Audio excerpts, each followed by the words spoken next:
we're going to read a story titled Osborne Young Reading Stories of Vampires.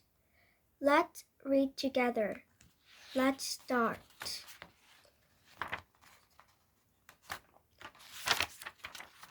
Chapter 1.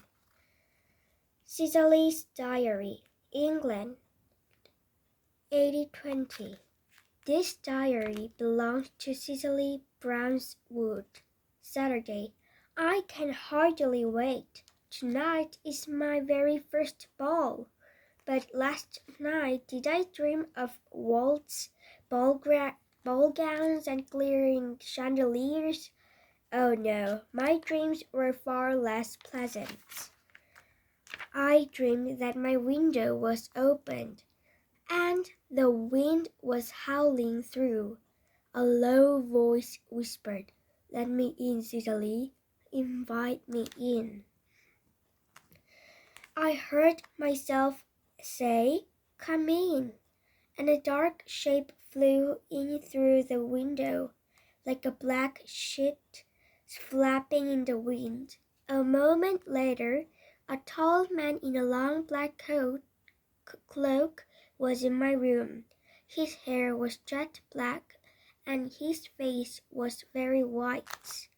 He leaned forward as though for a kiss, but I saw a glimpse of pointed teeth. They were about to sink into my neck. As I awoke, my hand went to the neck.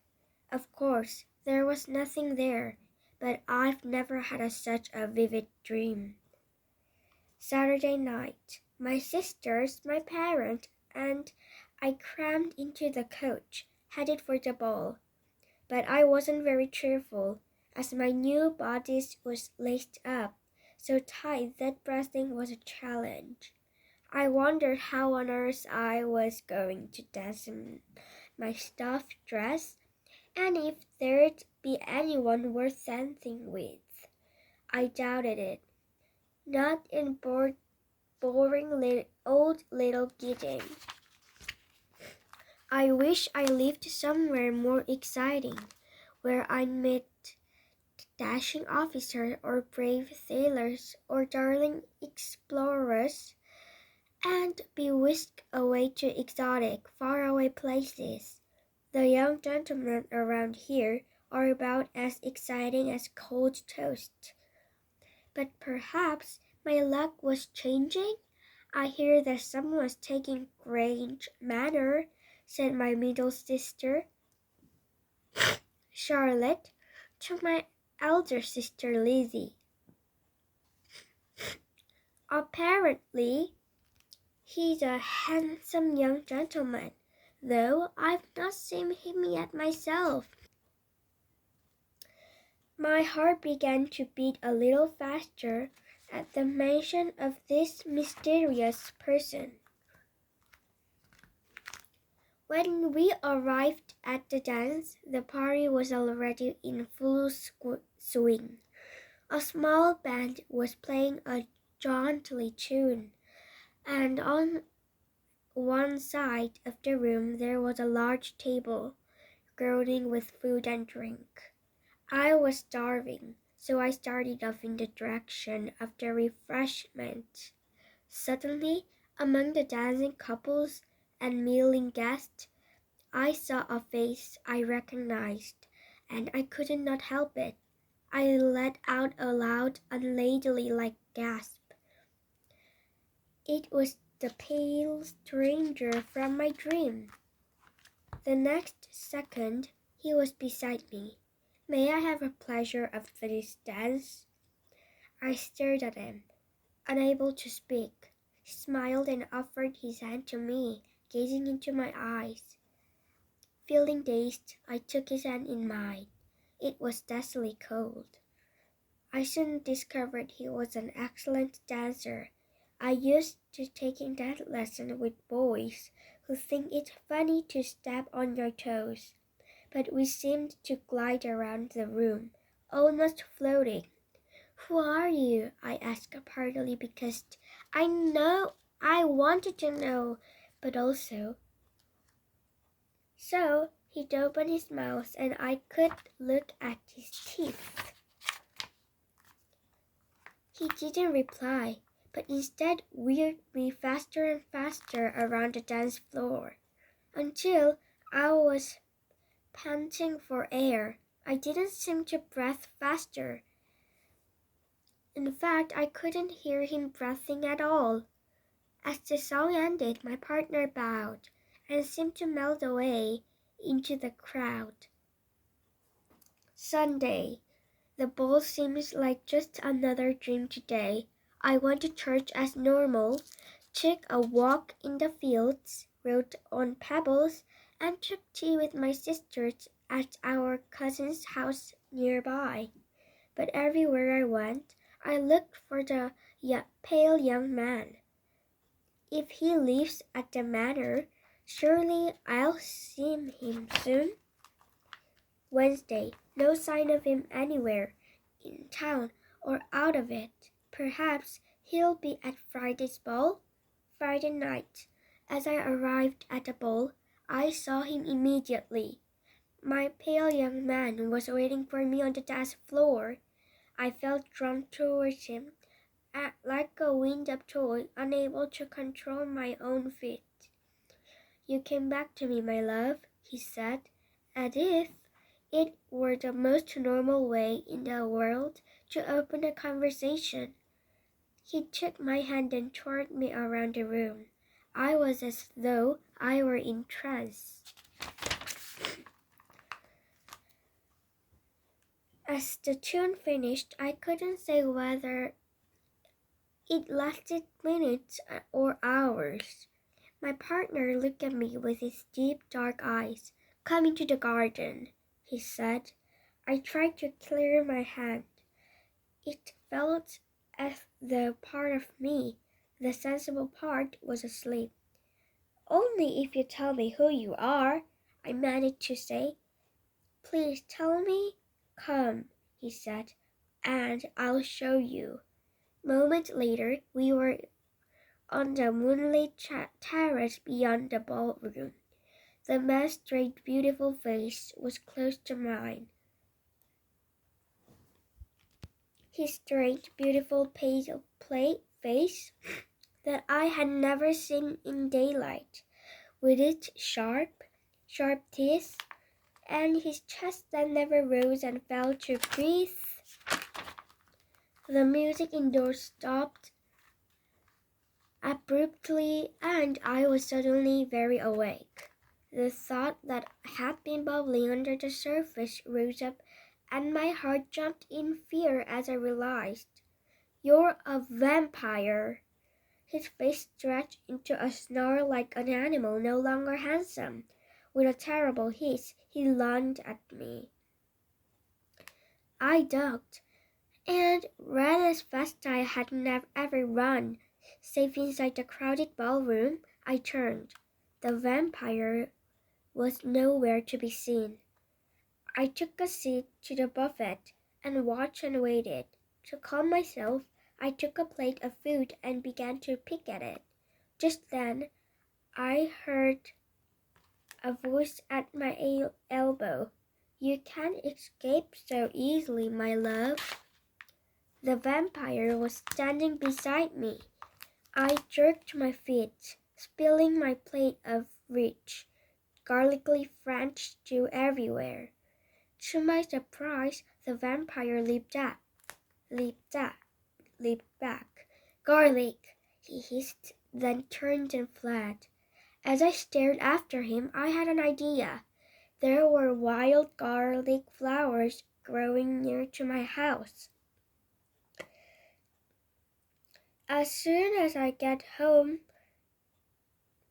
I thought, I'll put pieces of them everywhere. I felt much better after thinking of that. I spent the rest of the ball dancing with a very plain boy named Tom. He had red freckled cheeks.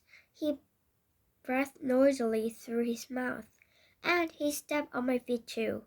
That night, I thought he was the best dance partner a girl could ever want.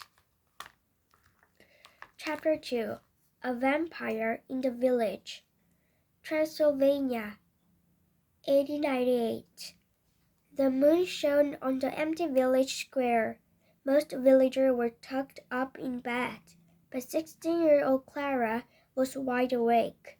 She lived at the top of her father's noisy inn, so she rarely went to bed before midnight. It was now after 1.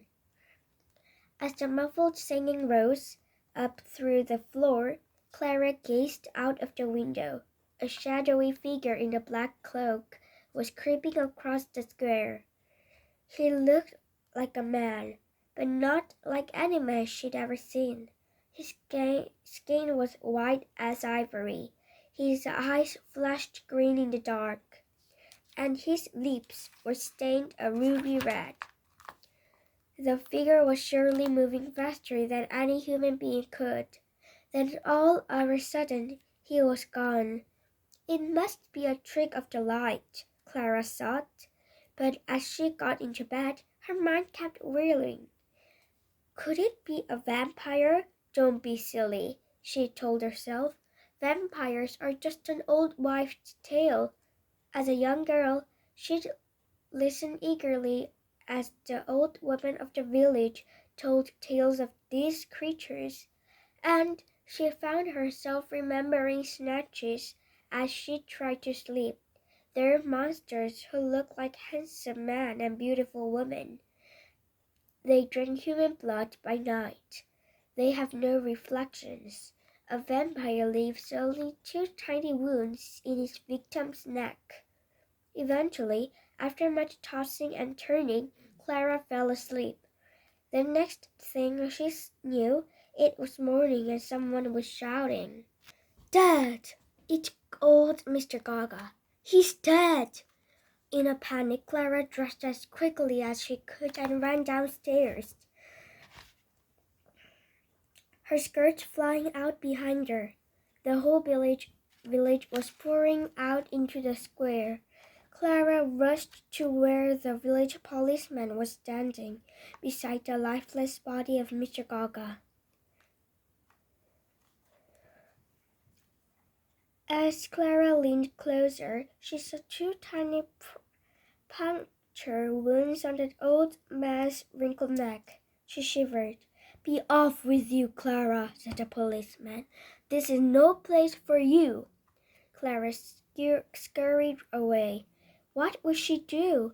She had no doubt at all that Mr. Gaga had been killed by a vampire. But who would believe her? And even if some of the older, crazier ladies of the village believed her, who'd believe them? So Clara kept her suspicions to herself. Then, very late one evening, a few days later, a young man came into the inn. He had no hat, Clara noticed, and his coat was very old. Despite his scruffy clothes, he was handsome, though pale. His eyes were bright green, and his lips were far redder than a boy usually are. He strode up to the bar, and Clara's father bustled over to him. "How can I help you, sir?" he asked. "I'm looking for information about the murder of Mr. Gaga," said the young man. His voice was quiet and serious. "I heard he was killed a few days ago. I need to know how." Clara's father stared at him suspiciously. "It's family business," the man added. "Oh," said Clara's father in a more sympathetic tone. "You must be a relative of the late Mr. Gaga?" Clara's father leaned forward. "I'm sorry to tell you, but his body was drained. No blood left at all," the doctor said. "There were only 2 little wounds on the neck." The young man nodded, as if that was what he'd expected to hear, then turned on the heel and headed for the door. "Excuse me, father," said Clara, grabbing her cloak and following him. "I have to go out for a while." "Wait, where are you?" called her father, but Clara had already gone. Outside, Clara had only taken a few paces after the young man when he turned to face her. "Why are you following me?" he asked. Clara blinked, surprised that he'd heard her, but she couldn't help blurting out the question that was burning on her tongue. "Did a vampire kill Mr. Gaga?" "Yes," the boy's tone was matter of fact, "and I'm going to hunt him." He pulled a wooden stake from his coat, making Clara gasp. Clara trembled at the thought of the vampire out there in the night, but she couldn't let this stranger go alone to defend her village. "I'm coming with you," she said. "I'm Clara, by the way." The boy smiled for the first time since she'd seen him. "Victor," he said. Clara grinned too. "Do you have any more of those steak for me?" Victor shook his head, but pointed to the crucifix around her neck. "Use that. It will keep you safe from the vampire." Victor led her up into the dense woods behind the village, bounding up the steep path like a mountain goat. She couldn't possibly keep up, and her lungs felt fit to burst after a few minutes. "How, pant, do you?" gasp. "No." "Where the vampire is?" she asked him. "I've been tracking him for a long time," said Victor, "but stop, we're there." In the moonlight, Clara could see the outline of a huge stone house. They crept through the back door of the house into a long corridor lit by torches. Victor put his finger to his lips, but the warning wasn't necessary. Clara was already creeping along like a timid mouse, jumping at every little noise. As they reached a grand, dimly lit hall, Clara caught sight of herself in a large mirror on the wall. Where was Victor? A surge of panic went through her, and she spun around. But Victor hadn't gone anywhere. He was standing by her side. And yet he had no reflection in the mirror. A horrible thought sprang into her mind. Vampires have no reflection. Then, as she looked into Victor's own bright green eyes, she remembered the green eyes of the swift-moving vampire she'd seen a few years ago. "You're one of them," she cried. Victor grabbed her arm. "Please." "Get off me," Clara cried. She wriggled away, tearing her dress, and ran away the corridor, slapped back into a figure in a long black cloak. Freezing, vice-like hands closed around her wrist. A horrible smile spread across his face. Up close, his skin looked so pale, it might as well have been painted white. "I see my son has brought me a snack," he said. The vampire spun Clara around so she could see Victor, who was standing not far away. He had a dark scowl on his face, but he said nothing. The vampire threw back his head and laughed. The sound made Clara shudder, but as he laughed, he loosened his grip. Clara saw her chance. Pulling her hands free, she grabbed her crucifix into the vampire's cheek. He let out a terrible screaming hiss. Smoke billowed up from his face. The vampire staggered back, howling, and Clara began to run. Victor lunged forward. She thought he was going to grab her, but instead he pulled out his stake and plunged it into the vampire's chest. With a final scream, the vampire vanished in a cloud of dust.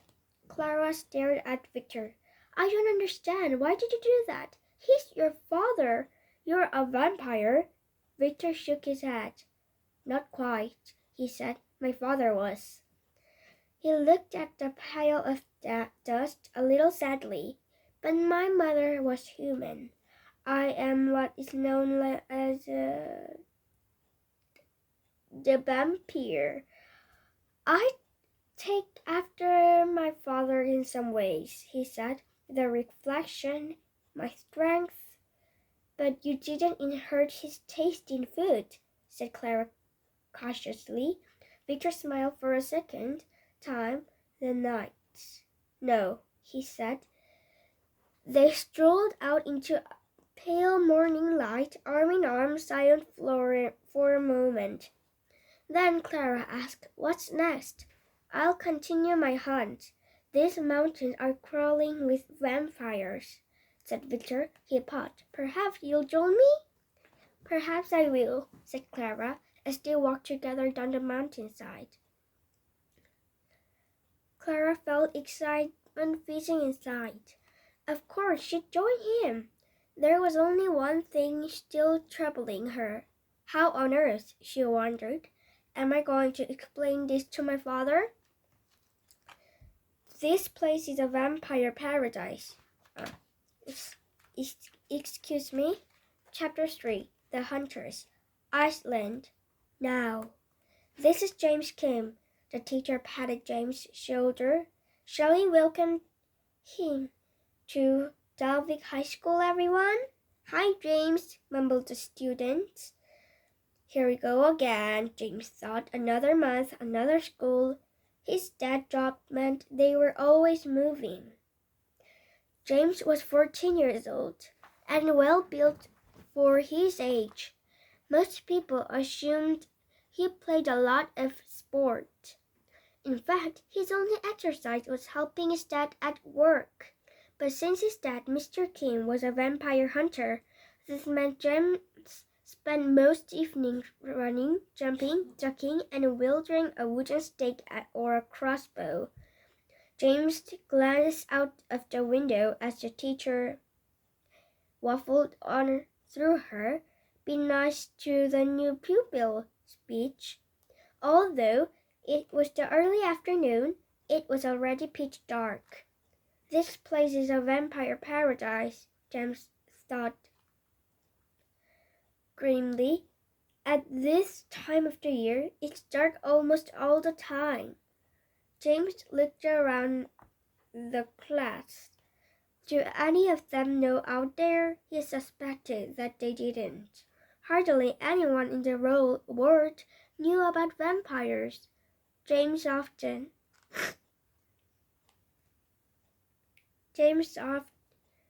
wished that he'd never found out about them himself.